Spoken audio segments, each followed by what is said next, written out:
Welcome to this trip through one of the most disturbing cases in the history of the Missouri Ozarks.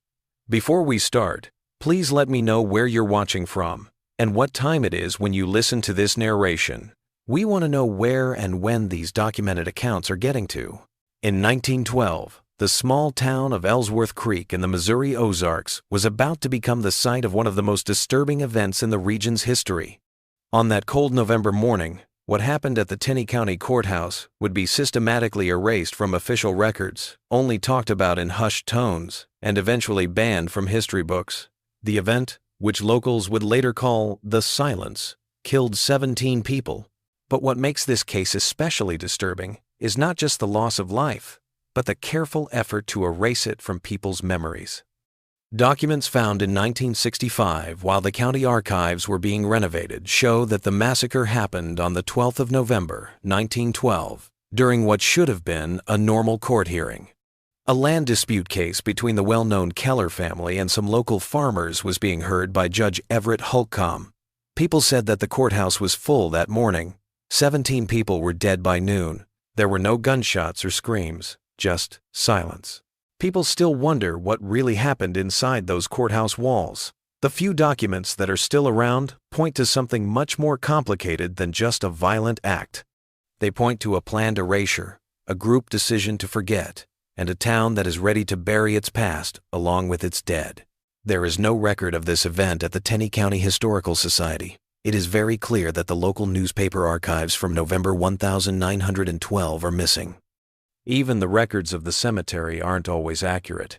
Some gravestones from that time don't have dates, only names. On that November day, it was like time stopped for Ellsworth Creek. The investigation started in 1962 when Professor Martin Whitaker from the University of Missouri found a bunch of strange letters in the estate of the late Harold Keller, who was the grandson of Silas Keller, one of the main players in the courthouse dispute. Whitaker's discovery would send him down a path of obsession that would cost him his job, his family, and maybe even his sanity. The papers you're about to hear about are no longer there. The testimonies have been rejected. The places have either changed names or been torn down. This is all that is left, an account made up of bits of truth that were hidden between layers of silence. You can't find Ellsworth Creek on modern maps anymore. The few people who still live in nearby towns refuse to admit that it exists. The dense Ozark forest has taken back the dirt road that used to lead to it. But the story lives on in scattered papers, personal diaries, and the haunted memories of the few people who still remember it. As we start this journey into one of America's most carefully hidden tragedies, I must warn you that some doors, once opened, cannot be shut again. Some things you learn can't be unlearned. The Ellsworth Creek Courthouse Massacre is not just about what happened on that day in November 1912. It's also about what happens when a community decides to keep some things secret. The Keller family name is still important in Tenney County, even though not many people are still alive who were involved in the events of 1912. Their children have grown up to be respected business owners, politicians, and community leaders. None of them have ever talked about their family's role in what happened at the courthouse in public. The only living Keller from that time, Margaret Keller Wilson, who was 89 years old at the time of the investigation in 1968, said only one thing before shutting the door: "Some silences protect the living, not the dead." The story doesn't start with the massacre. It starts with a town that is split in two, a courthouse built on land that is still in dispute, and a judge who has his own secrets. The real horror of Ellsworth Creek isn't what happened, but what didn't happen. The questions that were never asked, the justice that was never served, and the truth that was never told. This is the story of the 1912 Ellsworth Creek Courthouse Massacre, when silence was the only witness to horror. Ellsworth Creek was a town of about 2,300 people in the summer of 1912. It was located in a narrow valley between two ridges of the Ozark Mountains. It had done well for a short time during a small mining boom in the 1882, but then it settled into the quiet life of an agricultural community. The town was built around a small main street that had all the important businesses. There was a general store owned by the Harmon family, a post office that also served as the telegraph office, Wills's hardware and farm supply store, the First Bank of Ellsworth Creek, which was mostly owned by the Kellers, and the Crown Hotel, where traveling salespeople and tourists would stay. Records from the county in 1902 show that the original courthouse burned down in what was thought to be an accident, but the exact cause was never made clear. The new courthouse, which was finished in 1905, was a big two-story building made of limestone from local quarries. It had big windows and a small dome in the middle. It was at the north end of Main Street. Architectural plans found in Jefferson City's archives show that the building had 2 courtrooms, offices for the government, and a basement that was bigger than usual and was only described as storage and records. What makes the courthouse's construction strange is that it was built on land given to the county by Silas Keller, the head of the Keller family. Their timber and mining businesses made them the richest family in the county. A deed of transfer from the 15th of March 1903 says that the land was given in perpetuity for the purpose of justice and governance. It also says that if the land stops serving its intended purpose, it will go back to Keller ownership. The Keller family lived 3 miles outside of town in a big Victorian house on 200 acres of prime farmland. The family included Silas Keller, who was 67 years old, his wife Eleanor, who was 58, their sons James, who was 42, and Vincent, who was 38, and Vincent's wife Catherine, who was 29 years old, and their 3 kids. James had never been married, which made people in town wonder, especially since he was good friends with Edward Merritt, the county clerk. The Keller family was rich, but the farming families of the Eastern Valley were not. The Prestons, Caldwells, Hardings, and a dozen other families worked smaller plots of land, each between 20 and 80 acres. These families moved to the area in the 1872nd and 1882nd before the Kellers and other investors came to the area during the short mining boom. These farming families had a hard time because there was a drought in the spring and summer of 1912. Springfield's weather records show that the area got less than half of its normal rainfall from April to August. The crops were failing, and the farmers were getting more and more desperate. The land dispute went to court against this background. The question was, who owned about 400 acres of fertile bottomland along Ellsworth Creek itself? The farmers said that this land had been used for a long time, but the Kellers showed a deed that proved they bought it from the railroad in 1897. The fact that the land had several natural springs that became important sources of water during the drought made the case even more controversial. Judge Everett Holcomb was in charge of the case. He had been appointed to the bench in 1909 after Judge William Hammond died suddenly. The Missouri Bar Association's records say that Holcomb was competent but not very good at law. These records don't say anything about it, but local church records do, and they say that Holcomb's wife Mary was Catherine Keller's cousin. This created a conflict of interest that was never officially acknowledged. As the court date got closer, it seemed like the whole town was holding its breath. The now defunct Ellsworth Creek Gazette, which lost its archives in a flood in 1931, only said that tensions remain high, and Sheriff Allen has requested additional deputies be present for the proceedings. But what no one knew as they got ready for that fateful Tuesday morning was that there were secrets far darker than this seemingly simple land dispute. These secrets were linked to the old mining operations, to several unexplained disappearances in the 1892nd, and to a sealed section of the courthouse basement that officially didn't exist. On the morning of the 12th of November 1912, it was cold and gray. The weather records say it was 38 degrees Fahrenheit, and there was a light rain. The courthouse was going to open at 8 a.m., and the court case was going to start at 9.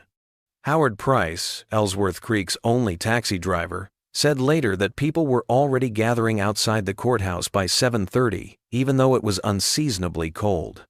Price's statement, which was recorded in 1962 but later taken back, said that he dropped off Vincent Keller and his wife at the courthouse steps around 8:15 a.m. Price remembered, "They didn't seem worried. Vincent was talking about some building project and seemed almost excited. His wife didn't say anything, just stared straight ahead. That was the last time I saw either of them alive." The court docket for that day, which was kept by court clerk Edward Merritt in his personal papers and found among his things after he died in 1954, gives the most complete account of who was there. Judge Everett Holcomb, court clerk Edward Merritt, Sheriff Thomas Allen, and 2 deputies, William Davis and Jack Morris, were all present, according to this document. The plaintiffs were Silas Keller, who was represented by Springfield lawyer Hugh Blackwood, Thomas Preston, Joseph Caldwell, and Elijah Harding, along with local lawyer Daniel Foster, were the defendants, who were representing the farming families. Court reporter Margaret Wilson, who later married into the Keller family, and a number of people watching such as Vincent and Catherine Keller, James Keller, and about 30 members of the farming families and local townspeople. The proceedings started right on time at 9 a.m. The court record shows that Blackwood started with a 20-minute speech explaining the Kellers' claim to the land in question. Foster then made the farmer's case, focusing on how the land had been used in the past and verbal agreements with previous owners.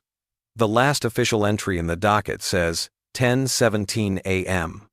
Court calls recess. Following disturbance in gallery, Sheriff Allen addressing situation.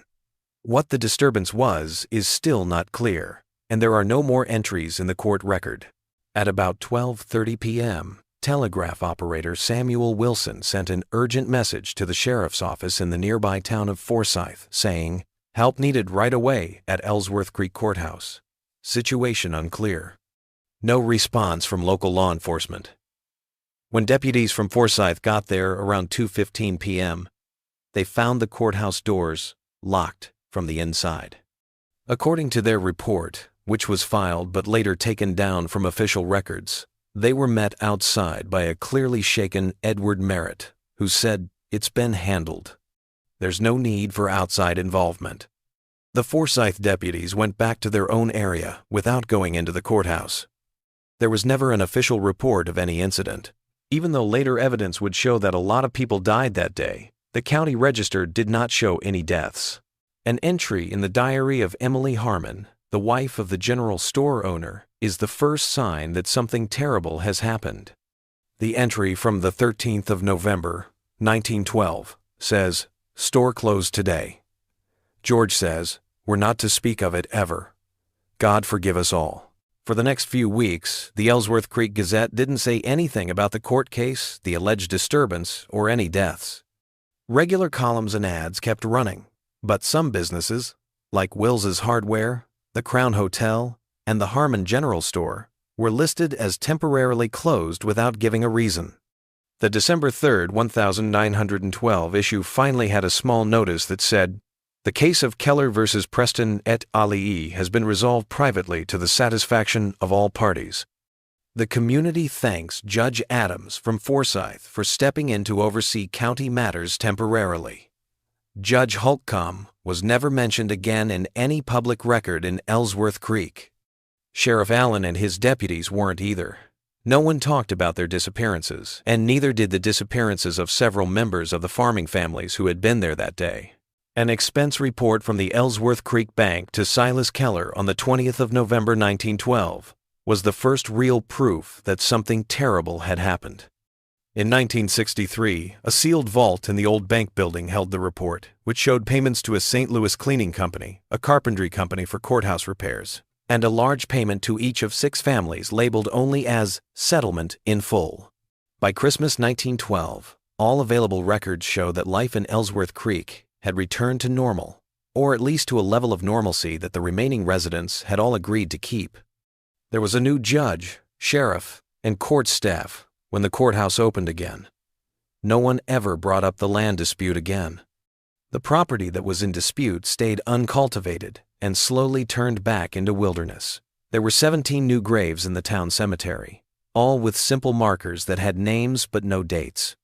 Neither of the town's 2 churches held any funeral services. The silence had begun. It would last for decades, only ending when Professor Whitaker started asking questions that many thought should have stayed unasked. The Keller family made a lot of important changes in January 1913, just 2 months after the courthouse incident. Silas Keller gave his son James ownership of the family home and most of their local properties, according to property records. Catherine, Vincent's widow, and her children moved to Street. Louis, where Catherine's maiden name can be found in city directories from 1913 to 1926. In February 1913, Silas and Eleanor Keller went to Europe, supposedly for a long vacation. Passenger lists show that they boarded the RMS Mauritania in New York City on its way to Southampton. There is no record of them coming back to the U.S. Their names show up in the guest books of different European hotels until 1916, when they stopped showing up in any records. James Keller stayed in Ellsworth Creek and took over running the family's businesses. Bank records show that while he was in charge, the Keller interests stopped investing in their own area and instead put their money into businesses in Street, Louis, Kansas City, and even Chicago. By 1920, the family only had a few ties to the town where they had once been the most powerful group. The most important document from this time is a letter from James Keller to his sister-in-law Catherine, dated June 1915. It was found among Catherine's personal belongings after she died in 1958. James writes, "The arrangement is still in place. The new judge is open to our interests, and the sheriff knows exactly what his job is. Edward sends his regards and promises me that the basement room is still safe. No one asks questions anymore. I sometimes walk through town and wonder how well they have trained themselves to forget. Maybe one day I will learn to do the same, even though the dreams still keep me up at night. Father was right about one thing. Silence gets easier with practice." In the years after the incident, most of the farming families who had fought the Kellers in court moved away from Ellsworth Creek. In December 1912, the Preston farm was sold to a company called Ozark Holdings, which later turned out to be a Keller shell company. In early 1913, the Caldwell and Harding properties were also sold. The most important thing that happened was in 1917, when the creek that gave the town its name was dammed to make a small reservoir. This flooded a lot of the disputed bottomland. Private investors paid for the project, and the county commissioners approved it without holding public hearings. Lake Ellsworth, which was created as a result, became a small tourist spot that attracted fishermen and vacationers in the summer. In 1914, the courthouse itself underwent major renovations. Building permits said that structural reinforcement of the basement level and installation of improved ventilation systems were done. Edward Merritt, who had been named county administrator by then, signed the permits. Ellsworth Creek looked like a typical small Ozark town throughout the 1,920 seconds. The 1,920 census shows that the population was 1,273, which is lower than the number of people living there before 1912, but not by a lot. Families who had just moved in had no idea what had happened. The town's silence became its most important feature. There was an unspoken agreement that some questions would never be asked, and some places would never be talked about. Martin Whitaker first noticed this silence decades later. In 1962, he wrote in his journal, "It's not what they say, but what they refuse to say. Not the stories they tell, but the stories they won't tell. The absence speaks volumes. Ellsworth Creek doesn't just have secrets, it is a secret." If it weren't for the unexpected discovery made by 2-year-old Alice Thornton in the spring of 1934, the events of November 1912 might have stayed hidden forever. Alice was playing along the shores of Lake Ellsworth when the water levels dropped unusually low, revealing what looked like the foundation of an old building. Her family had moved to Ellsworth Creek in 1925. Alice told Professor Whitaker in 1962 that she found a metal box, like a cash box but bigger, stuck between some rocks where the water had gone down. There was a leather-bound journal inside the box that belonged to Sheriff Thomas Allen. No one had ever explained what happened to him after the courthouse incident. The journal, which covered the time from January 1912 to the 10th of November 1912, 2 days before the massacre, had a lot of disturbing entries. In an entry from the 15th of October 1912, Allen wrote, "Merritt showed me what they found in the old mine shaft today. He says the judge already knows. I don't see how we can let the case go on now, but JK insists. It will only raise more questions if we wait. The farmers cannot be allowed to use that land under any circumstances. What lies beneath must stay buried for all our sakes." An earlier entry from September 3rd hinted at rising tensions. Second threatening letter delivered to the Keller house today. This one mentioned bones that speak of betrayal. Vincent is worried that someone from the old mining operation has returned. Silas dismisses it as farmer intimidation tactics, but I'm not so sure. There's something in the way Preston watches the courthouse when he thinks no one is looking. Alice Thornton was scared by what she found, so she showed the journal to her father, who took it right to James Keller. Alice says that her father came home that night with a pale face and told the family they would be moving to Springfield as soon as possible. The Thorntons left Ellsworth Creek within a week, leaving most of their things behind. The journal itself was lost until 1958, when it was anonymously given to the University of Missouri archives. There was no explanation of where it came from. This document was what first drew Professor Whitaker's attention and led him to Ellsworth Creek. The town, on the other hand, kept getting worse. The Great Depression hit the area hard, and by 1940, census records show that the population had dropped to just over 1,000 people. The courthouse, which used to be the town's main attraction, had fallen into disrepair, and only the first floor was still being used for county business. James Keller passed away in 1947 without any direct heirs. His will said that the county should get the rest of the Keller properties in Ellsworth Creek, except for the piece of land that has Lake Ellsworth on it and all the land within 500 yards of its shores. This land was given to a trust with clear instructions that it should never be sold or developed. His will had a strange clause about the courthouse. The sum of $50,000 is to be held in perpetuity for the maintenance of the Ellsworth Creek Courthouse, with particular attention to the security and preservation of the basement level, which is to remain sealed and accessible only to authorized county personnel, even though this money was set aside. The courthouse kept getting worse. By 1955, the county offices had moved to Forsyth, and the building was empty, with boarded-up windows and a limestone facade that was stained and crumbling. Local kids said they heard strange noises coming from inside, but their parents didn't believe them with unusual force. If not for a chance discovery in the spring of 1962, the town of Ellsworth Creek might have faded into obscurity, its secrets safe. This discovery set off a chain of events that would eventually break the town's carefully maintained silence. The Missouri Highway Department started planning a new state highway that would go near what was left of Ellsworth Creek in March 1962. While testing the soil about a mile east of town, workers found what looked like a mass grave with many human remains in it. The Tinney County Sheriff's Office was told about the discovery, and they first thought it was a crime scene. However, records from the department obtained through a Freedom of Information request in 1967 show that the investigation was suddenly stopped after only 2 days when state officials stepped in, saying it was historically significant, requiring specialized handling. A team from the state archaeological office took the remains away and brought them to Jefferson City. There was never a public report about their analysis or final decision. Later, when Professor Whitaker tried to get information about the remains, he was told that there were no such records. Martin Whitaker, who was then an associate professor of history at the University of Missouri, came to the area because of this discovery. Whitaker had been looking into cases of civil unrest in rural Missouri when he found old newspaper articles from Springfield that mentioned Ellsworth Creek. He was interested in the gaps in the historical record, so he decided to look into it more. Whitaker's journals, which were found after he went missing in 1968, give the most complete picture of what he found during his 6-year investigation. His first entry about Ellsworth Creek, dated April 10, 1962, reads, "Something extraordinary happened in this town 50 years ago, something the locals still refuse to discuss.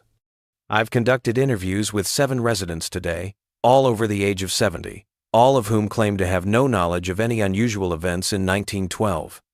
Their denials are too perfect, too rehearsed." He continued, "One woman, I believe her name was Martha Collins, actually got up and left the room when I mentioned the courthouse.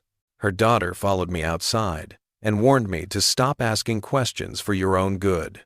This is no ordinary small-town reticence." Whitaker's big break came when he found Edward Merritt's personal papers with a niece who lived in Kansas City. Merritt, the court clerk who lived through the massacre, had kept detailed private records throughout his life. One of these was a coded journal that covered the years 1912 to 1954. Whitaker used his knowledge of cryptography from his time in the military to spend months figuring out what Merritt's journal said. What he found backed up his suspicions about the Courthouse Massacre, but it also pointed to a motive that was much more complicated than just a land dispute. Merritt's decoded notes say that the fight between the Kellers and the farming family started with things that were found during the mining operations of the 1892nd. Merritt called what the Keller Mining Company found in one of the deeper shafts the evidence, or the remains. Whatever it was, it seemed to threaten the Kellers' legitimacy in the area and possibly link them to serious crimes that happened when the area was first settled. Merritt's journal said that the land in question had access to the sealed mine shaft where the evidence was hidden. The entry from the 13th of November 1912 that scared me the most said, "It is done. 17 souls silenced. The basement has been prepared according to Silas's specifications. J. agrees that no one must ever know what lies beneath both the courthouse and the lake. The judge's wife identified the bodies this morning. The official story has been distributed. God help us all." Later entries showed that Merritt was very upset about what he had done and the cover-up that followed. His journal entries became more and more paranoid by the 1940 seconds, suggesting that he was being watched and that they will make sure I stay quiet, just like they did with the others. His last entry, written just 3 days before his death from a heart attack in 1954, said, "I can't carry this burden any longer. I have written my will and put it where it will be found when the time is right." The truth of Ellsworth Creek must someday be known, if only so that those 17 souls may finally rest. The will Merritt mentioned was never found. Whitaker's investigation, on the other hand, continued to find bits of evidence that suggested the Courthouse Massacre was a planned way to get rid of witnesses who had somehow learned about what the Kellers were hiding. Whitaker became more and more sure that the sealed courthouse basement held the key to figuring out what had happened as he learned more about Ellsworth Creek's past. The Keller Trust's dissolution led to a dispute over who owned the building, which had been empty for 10 years by 1965. Even though the basement was in bad shape, it was still locked up with surprisingly new locks. Whitaker was able to get into the courthouse in the summer of 1965 thanks to a contact in the county records office. What he found there would drive him crazy and cause his downfall. Professor Whitaker's last journal entries from August 1965 talk about his exploration of the courthouse basement in broken, often unclear language. The normally organized academic's handwriting gets worse on these pages, which suggests that they are very upset or scared. These entries say that the basement had more than just the expected county records and storage. It also had a sealed inner chamber that could be reached through what looked like an old coal chute. After the room was first built, it was strengthened with concrete, and a steel door was put in. Whitaker's notes say that he could open this door with keys given to him by someone he knew in the county office. He found a room that was about 15 feet square and empty, except for a trapdoor in the floor and a small metal cabinet that was bolted to one wall. Inside the cabinet was a leather portfolio with the Keller family crest on it. There were papers inside that went back to 1871, when the first Kellers came to the area. One of these was a handwritten confession from Augustus Keller, Silas's father, in which he admitted to being part of the massacre of a group of Osage people who refused to leave land that had valuable mineral deposits. A series of surveyor maps that showed not only the site of the massacre but also several other unmarked graves in the area were even more disturbing. These graves seemed to hold the remains of anyone who had threatened Keller interests over the years. Whitaker measured the trapdoor in the floor and found that it led to a narrow shaft that went down about 30 feet before opening up into what looked like an old mine tunnel. The tunnel went toward Lake Ellsworth, which makes it likely that it led to the disputed lands that are now underwater. Whitaker's last entry, from the 17th of August 1965, says, "What I found at the end of the tunnel is worse than my worst fears. The scale of what the Kellers have done and hidden is unimaginable. The Courthouse Massacre was just the latest in a century of planned violence, But why keep the chamber? Why not destroy the evidence completely? Unless they still come back here. Unless whatever is under the lake needs to be looked at again, I'm going back tomorrow with the right tools. The truth must be recorded, no matter what it costs. There is no record of Whitaker going back to the courthouse on August 18. A fire of unknown origin caused a lot of damage to the building, causing the first floor to fall into the basement. The county's records say the fire was an accident, maybe started by people looking for a place to stay. Whitaker's behavior changed a lot after he went to the courthouse.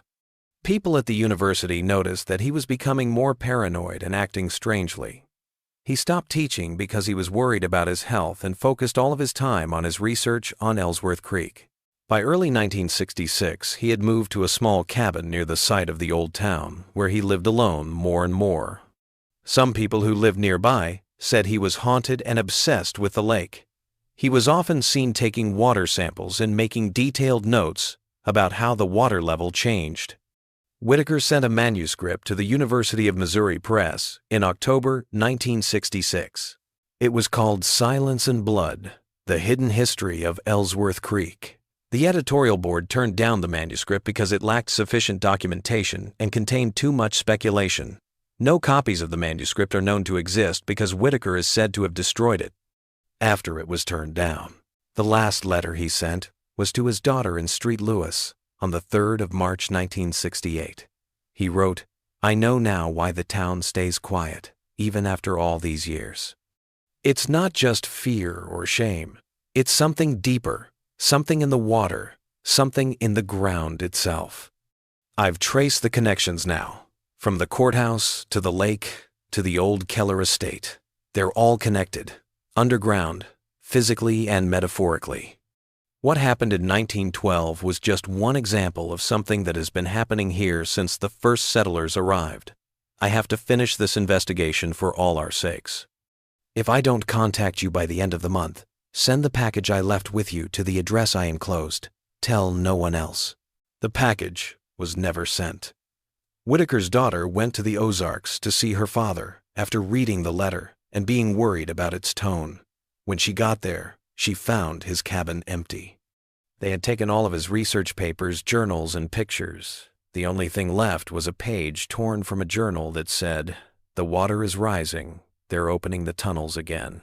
On the 12th of April 1968, it was officially announced that Martin Whitaker was missing. The sheriff's office in the area did what was called a thorough search, but couldn't find any sign of the professor. After 2 weeks, the case was closed. Authorities thought that Whitaker might have had a mental breakdown and left the area on his own. If he hadn't gone missing, the Ellsworth Creek investigation might have come to an end. But a series of strange events that started in the spring of 1969 brought new attention to the Courthouse Massacre's long-buried secrets. In April 1969, strange spring floods caused a lot of damage all over the Ozarks. Normally, the small dam built in 1917 kept Lake Ellsworth in check, but this time it overflowed its banks and flooded areas that had been dry for decades. As the water level dropped in late May, it revealed something that had been hidden under the lake for a long time: the foundations of several buildings that were there before the valley flooded. The most important thing was what looked like the entrance to a mine shaft. Its wooden support was still mostly intact after being underwater for more than 50 years. The discovery got the attention of local news outlets, and the Springfield News Leader published an article on the ghost structures of Lake Ellsworth on the 2nd of June 1969. The article included interviews with several older residents of the area, but none of them were willing to talk about the lake's history or the buildings that used to be on its shores. Robert Hawkins, the reporter, wrote about this reluctance. When asked about Ellsworth Creek's past, locals are strangely hesitant to talk. One elderly man, who didn't want to be named, would only say that some things are better left where they are, underwater and underground.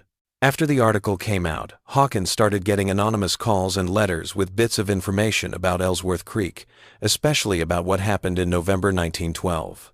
The most important of these messages was a package with several pages that looked like they had been ripped out of Edward Merritt's missing will. Hawkins later gave these pages to the state, and they had very clear information about the Courthouse Massacre. Merritt says that the violence started when Thomas Preston showed Judge Holcomb proof that the Kellers had lied about their deed to the land in question. This evidence supposedly included original survey markers and papers that showed the land had been owned by a group of people since before the Kellers came to the area. Preston said he found human remains while digging a new well on the disputed property. The remains showed signs of violence, and he thought they were connected to the disappearance of several Osage people in the 1,870 seconds. Merritt's testament described what happened next. The judge tried to call for order, but Silas nodded to Vincent, who locked the courtroom doors. Sheriff Allen reached for his weapon, but James Keller already had his pistol drawn. What happened next occurred with such methodical precision that it must have been planned in advance. Vincent Keller produced a canister from his coat and broke its seal.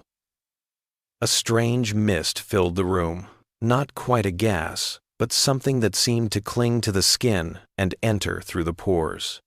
Within moments, those nearest to Vincent began to convulse. No one screamed. No one could. The mist seemed to paralyze the vocal cords while leaving victims fully conscious. I watched from behind the clerk's desk as 17 people, the judge, Sheriff Allen and his deputies, the farmers and their supporters, even Catherine Keller, who had apparently not been told of the plan, collapsed and died in horrific silence. Their eyes remained open, aware, until the last moment. When it was over, Silas calmly instructed James to open the windows. The mist dissipated quickly, leaving no trace. Silas then turned to me and said, "Mr. Merritt, your continued employment and existence depends on your absolute discretion regarding today's unfortunate incident. I trust we understand each other." They moved the bodies that night to the basement chamber that had been prepared in advance. What they did with them afterward I cannot say with certainty, though I have my suspicions about the true purpose of the dam that would later create Lake Ellsworth. A well-known Street Lewis law firm that represented the interests of longtime regional landowners sent Hawkins a cease and desist letter, ending his investigation right away. The publisher moved Hawkins to sports coverage because of possible legal costs. The Missouri State Police got the pages from Merritt's testament and Hawkins' notes. There was never an official investigation. When Hawkins asked about the materials 6 months later, he was told that they had been lost during a departmental reorganization. By the end of 1969, the foundations that had been exposed under Lake Ellsworth were once again underwater as the water levels returned to normal. The short look into Ellsworth Creek's secret past was over.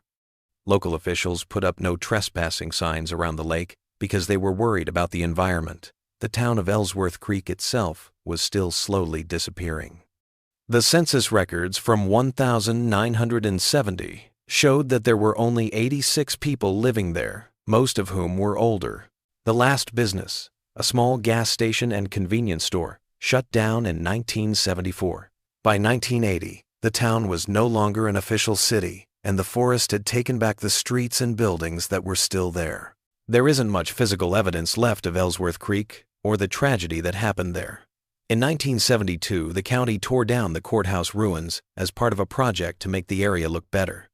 Lake Ellsworth is still there, but it has been renamed Ozark Memorial Lake, which doesn't say anything about its original name. Even though there are no direct descendants of Silas Keller living in the area, the Keller name still comes up from time to time in business and political circles.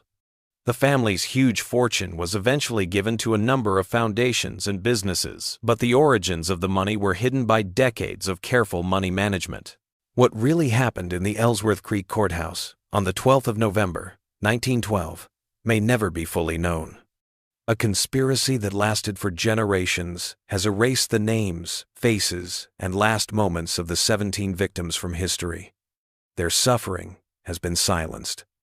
But bits of their story live on in these broken accounts, in the memories of the few who still remember, and in the questions that keep coming up in the dark corners of Ozark history. The fact that the community helped hide the Ellsworth Creek Massacre may be the most disturbing thing about it, not the violence itself. How does a whole town agree to forget? How much do they have to pay for such silence? And what happens to that silence when the last person who knows the truth is gone? In the thick woods that now cover the old site of Ellsworth Creek, Hikers sometimes notice something strange: times of complete silence, when all natural sounds, birds, insects, and the wind in the leaves stop all at once. People say that these episodes last exactly 17 minutes before the normal sounds of the forest come back. Some local guides say these stories are just made up or happen by chance, but some still won't lead tours near the old town site or the lake shores, especially in November, when the silence is said to be the deepest. Margaret Keller Wilson, who died in 1971 at the age of 92, was the last known survivor who had first-hand knowledge of the Courthouse Massacre. As the court reporter who was there that day, she somehow escaped the same fate as the other witnesses. This may have been because she later married into the Keller family. In her last years, when she had dementia, people sometimes heard her mumbling about the silence in the courthouse and the faces that couldn't scream. Her caregivers said these things were because she was confused and having nightmares. After she died, her things included an envelope with the simple message, "To be opened when the lake runs dry." Her grandson is said to have burned the envelope without opening it and told others, "Some doors should stay closed." We don't know yet if those doors will stay closed for good. People may forget, but the land remembers. The water has secrets that might come out at some point.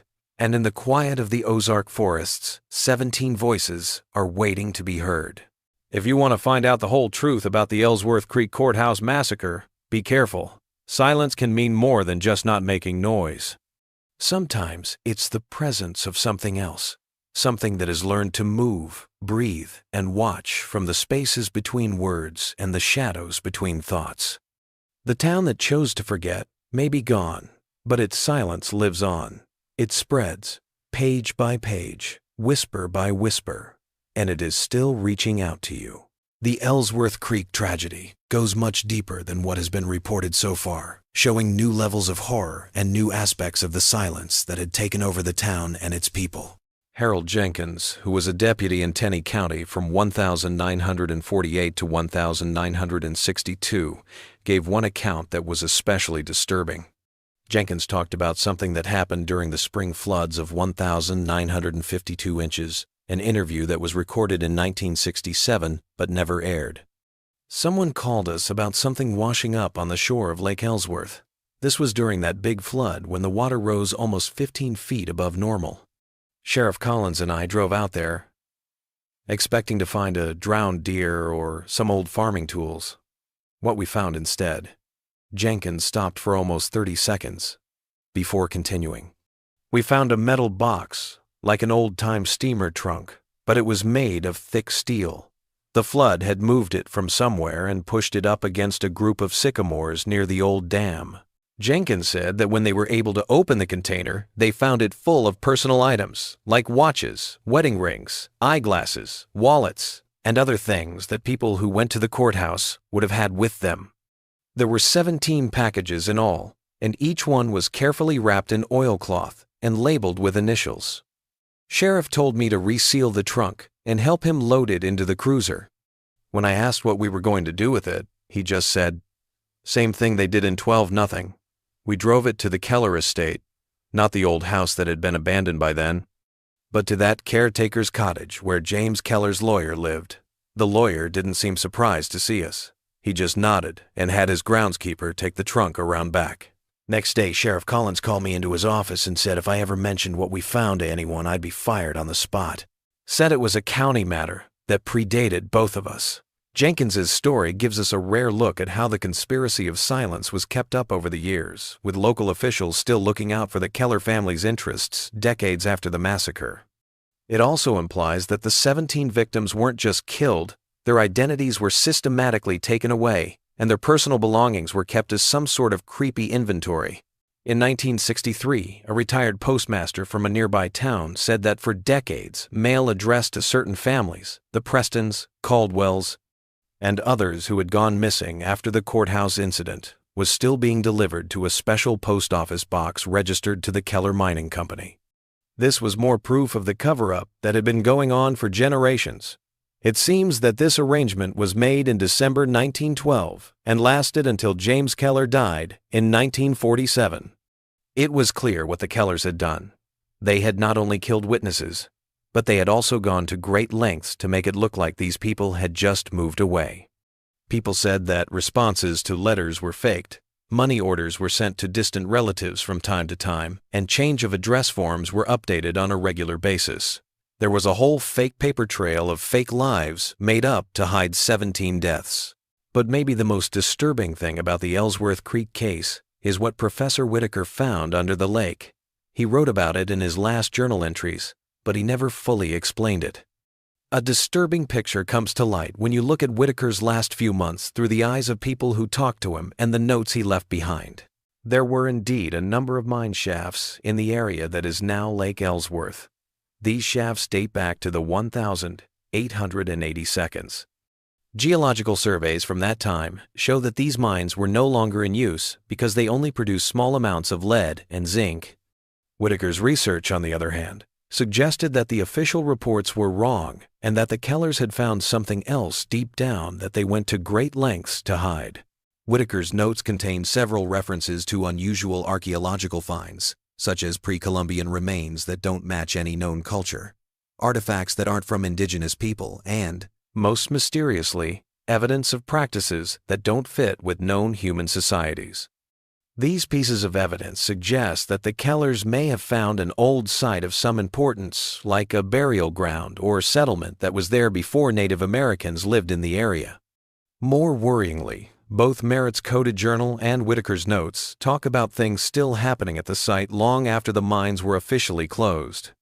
The entries talk about digging at midnight, moving specimens under guard, and making more changes to the chamber. For decades, the Kellers seem to have kept in touch with whatever they found in those mines. In this light, the building of Lake Ellsworth in 1917 takes on a new meaning. The lake was publicly presented as a project for recreation and water management, but it really cut off access to whatever was underneath. The strange clause in James Keller's will that says the lake property can't be developed or sold suggests that this hiding was meant to last.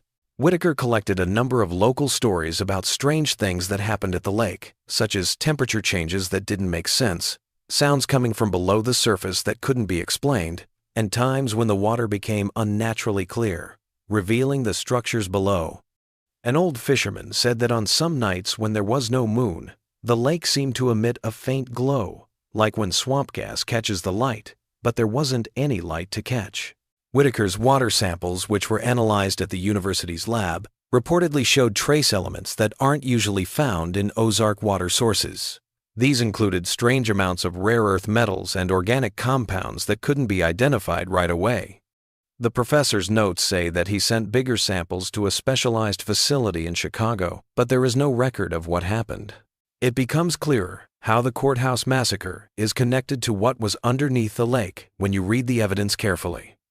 The land that the farmers and the Keller family fought over included not only the future lake bed, but also an area that included one of the main mine entrances. Thomas Preston found human bones while digging a well on this land. This could mean that he found proof of the Kellers' earlier crimes or something related to the original archaeological site by accident. It looks like the sealed chamber under the courthouse was used to bury the bodies of the massacre victims and as a second way to get to whatever was below. Whitaker's description of a tunnel connecting the courthouse basement to the lake shows that the infrastructure was carefully planned to allow people to move between these places without being seen.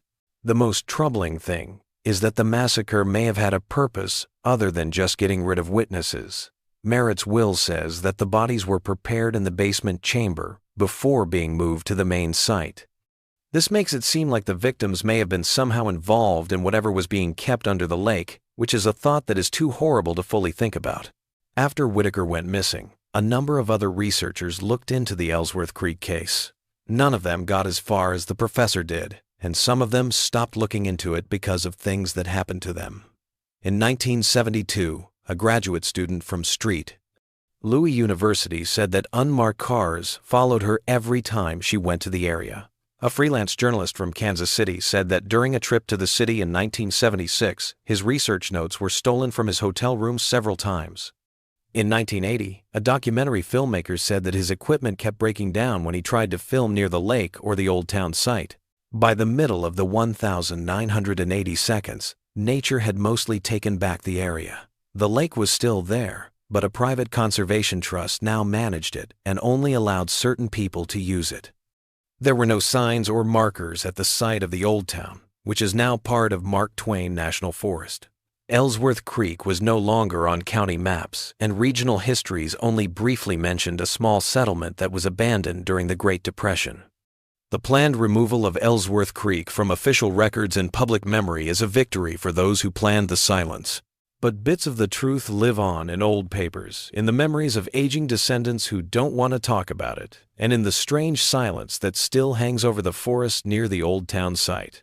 During a very bad drought in 1994, the water level in Lake Ellsworth dropped a lot again, exposing parts of the structures below. A forest ranger who was patrolling the area said they found an opening that looked like it led to the old mine system. He called the State Department of Natural Resources, which is what you should do when you find an abandoned mine that might be dangerous. The ranger's report later said that when he went back to the site the next day with DNR officials, the opening had been filled with new concrete. There are no records of this work in the county or state maintenance logs. When the ranger asked about the difference, he was told that private landowners with historical claims to subsurface rights had taken care of it. This shows that even 80 years after the Courthouse Massacre, someone was still keeping the secrets under the lake safe. No one knows who still protects this silence long after the Keller family has gone.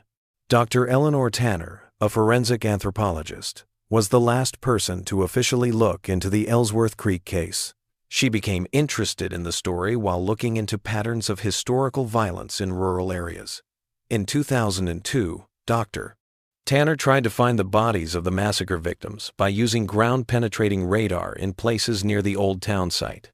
Her first results, which were published in a little-known academic journal, showed that there were several strange things that were consistent with unmarked burial sites in a wooded area about a mile from the old courthouse site.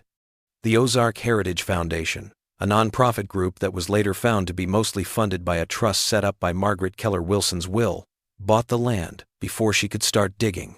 The foundation quickly named the area a protected woodland sanctuary, where no one could disturb the ground.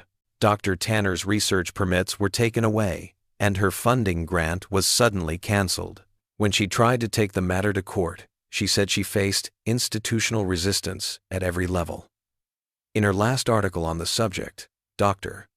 Tanner wrote, "The Ellsworth Creek case is more than just an old murder mystery or an example of rural corruption. It seems to be something much more systemic, a multi-generational conspiracy of silence maintained through a combination of legal maneuvering, economic influence, and perhaps more direct forms of intimidation. What remains unclear is why such extraordinary efforts would continue to be exerted nearly a century after the original events, and who exactly is directing these efforts now that the primary perpetrators are long dead. Who is still guarding the silence? This question may hold the key to figuring out what really happened at Ellsworth Creek. The Keller family, as it was originally made up, is no longer around. The town is no longer there. Most of the people who knew what happened have died, but the machinery of hiding things still works very well. One theory posited in Professor Whitaker's notes is that the Keller family delegated the responsibility of safeguarding the secret to a more substantial entity, potentially a corporation, government agency, or private institution, equipped with the means to guarantee perpetual protection. Whitaker thought that whatever was found under Ellsworth Creek might have had scientific, historical, or even strategic value that went beyond the needs of just one family. A more troubling possibility is that the need for secrecy has to do with what was done with what was found, not what was found. Merritt's testament and Whitaker's notes both make vague references to experiments, procedures, and continued operations that took place in the underground chambers. If the Kellers were doing research or taking advantage of their discovery in some way, the results might mean they had to keep it hidden forever. Whitaker's last journal entries may be the most disturbing because they suggest that the secret of Ellsworth Creek might stay hidden, that whatever is under the lake might have some power or control that keeps people from talking about it. This would explain why so many people who start looking into the case give up, why evidence keeps disappearing, and why the town's memory seems to be fading from people's minds. A hydrological study of the Ozark watershed in 2008 found unexpected information about Lake Ellsworth. Sensors found that the temperature and chemical makeup of the water were different from those of other bodies of water in the area. Even more interesting, audio equipment picked up vibrations that were too low for humans to hear coming from beneath the lake bed. These vibrations formed rhythmic patterns that one researcher said were almost linguistic in structure. The study had to be stopped before these results could be fully understood because of budget problems. After that, the primary data was lost when the server was moved. In 2012, a FOIA request was made to get this information back, but the answer said that no such study had been done. In November 2012, the 100th anniversary of the Ellsworth Creek Courthouse Massacre went by without any recognition or events. There is no memorial for the 17 people who died. There is no historical marker for the town that was systematically destroyed.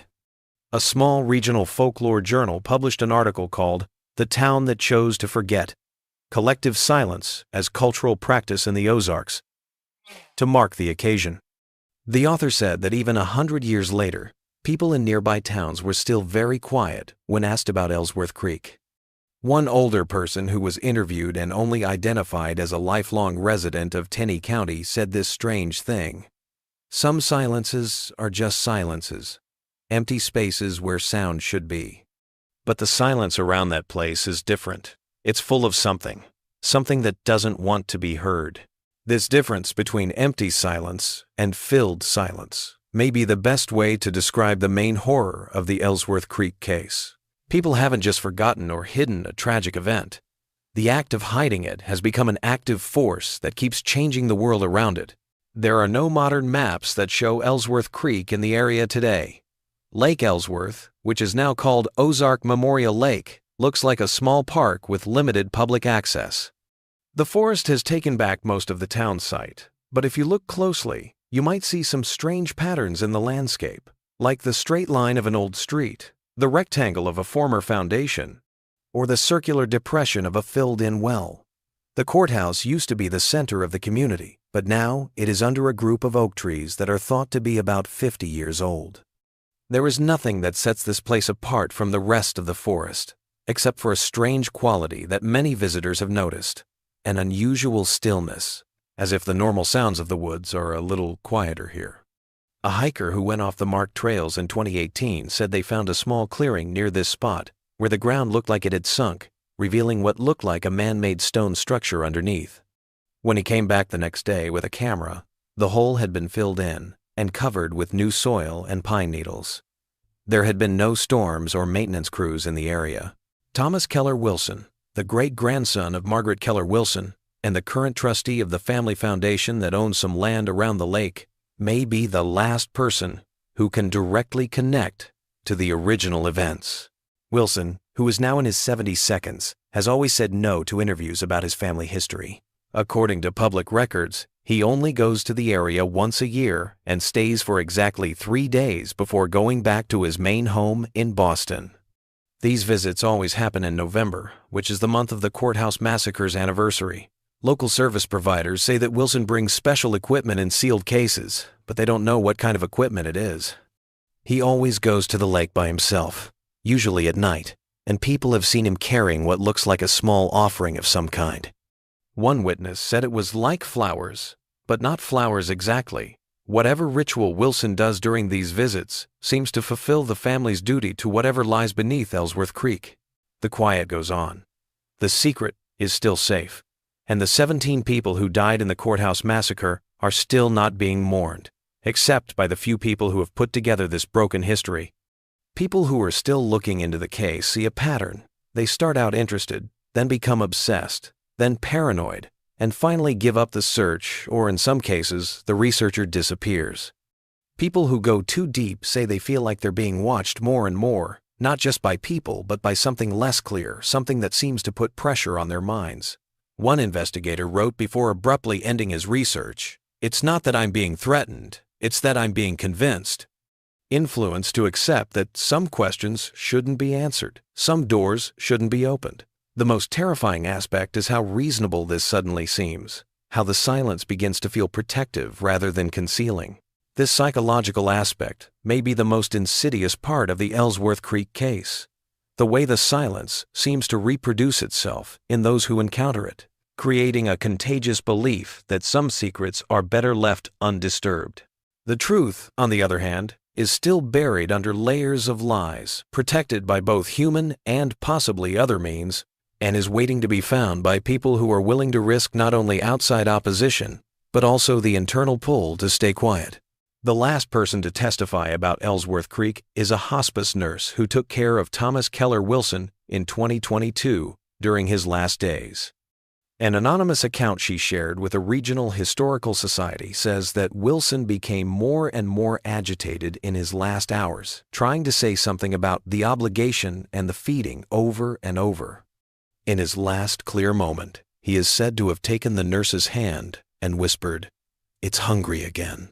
Always hungry, but there's no one left to feed it now. Listen for the silence." When it stops, that's when you should worry. When the silence stops, it means it's found another way out.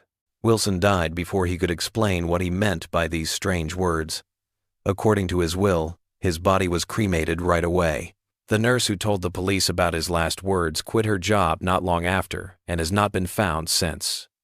After Thomas died, the Wilson Family Trust, which had owned the lake property for many years, was dissolved. The land was given to a new group called the Ozark Ecological Research Consortium, which immediately started building a research station near the lake shore. Satellite images show that this building is made of concrete and has no windows. It has a lot of underground parts and a security fence that is higher than normal. There have been no public announcements about what kind of research is going on at this facility. According to local employment records, most workers come from outside the area, and most deliveries happen at night. In a final disturbing turn of events, hydrologists who are keeping an eye on the area's watershed have seen Lake Ellsworth's water level slowly but steadily drop over the past year, even though the usual patterns of rain have not changed.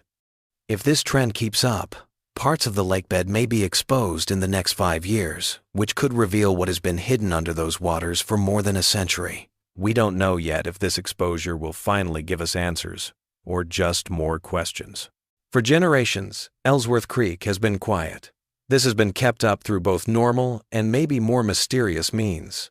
But every silence has to come to an end. If you're still looking for the truth about what happened in that courthouse in 1912 and what might still be hidden under the lake that covers the town's darkest secrets, be careful.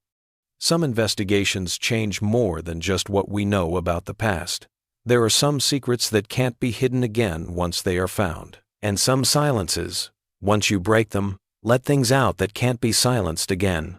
Even though maps and memories may have forgotten about Ellsworth Creek, its legacy lives on in the sealed records, the unmarked graves, the waters of a lake that shouldn't be there, and the quiet that never goes away. Pay close attention. If you know how to listen, the silence in those quiet woods will speak to you. 17 voices are still waiting for justice. And maybe something else.